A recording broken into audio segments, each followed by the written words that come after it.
is Kate. Welcome to Covert Narcissist 101. Thank you for joining me. Haven't subscribed? Please do. Guys, this topic is one major thing you gain being away from the covert narcissist. One major thing you gain being away from the covert narcissist, whether it's in a relationship, co-parenting, your parent or sibling.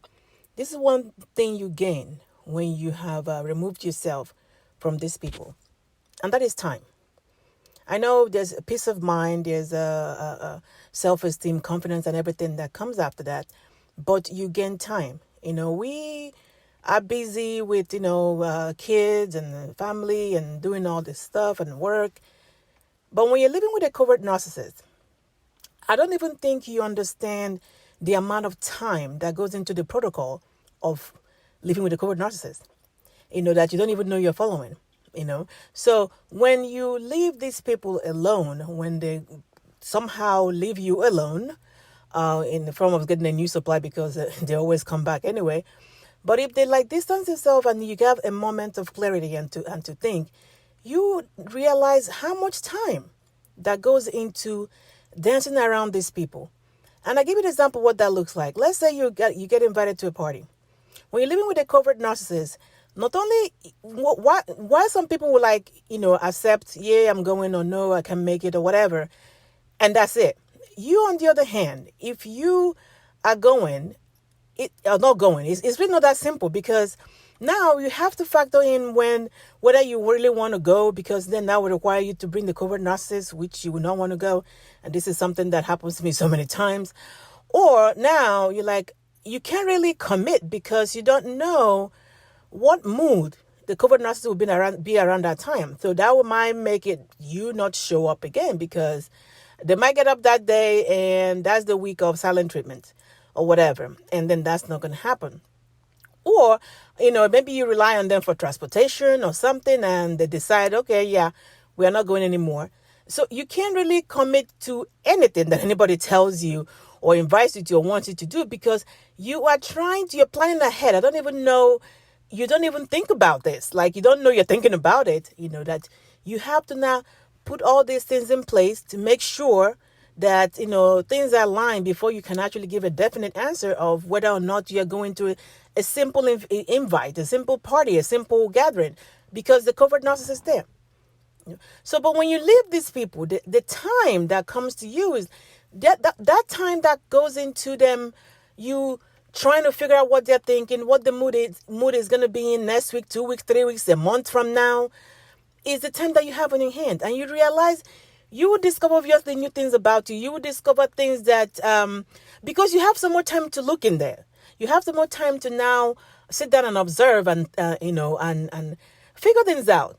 And yeah, of course, that brings along the peace of mind. That brings along the time to self-reflect. That brings along time for self-care, which all in all gets you the confidence, self-esteem, sense of self-worth. All that comes in when you actually have the time to pause and say, okay, I'm not thinking about any fires coming up. I'm not thinking about what this person is what they may or may not be feeling this week. You have ample time to now see things around you that you need to work on or improve on. So time is one of the major thing that you gain when you're away from these people. Because most of us, while you're in there, do not recognize the amount of time that goes into just following the rules and regulations of the covert narcissist without even knowing. No decision is simple for you. No decision is simple for you, because every now and then you have to factor them in before you even commit to anything. You can factor them in before you answer any question.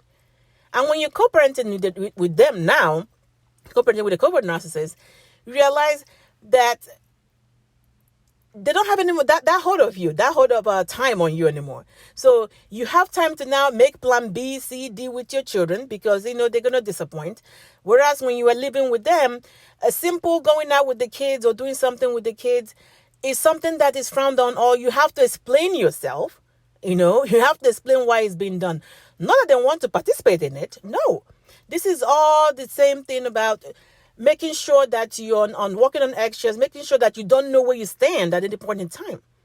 They are not inquiring about where you took the kids or what you got for the kids or whatever, just because, oh, I missed out on it. And you didn't add me to the whole event or whatever that you guys plan together. No, this is all done just to make sure that you're working on definitely hopping around like landmines anyway. They want you to be in constant confusion.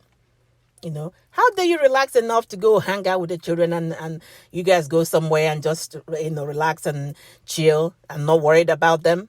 No. So, but now that you're co-parenting with them, you realize none of those things have to be in there. You can go ahead and make your plan B, plan C, plan D. When they do disappoint, you can go ahead and hang out with your children. You can go ahead and make things that, whatever it is you want to get for the kids, that seems to be a problem when you're with the covert narcissist. Time is one thing that you realize, you figure out that after you leave them, how much of your time is going to these people. And you should channel that time wisely now.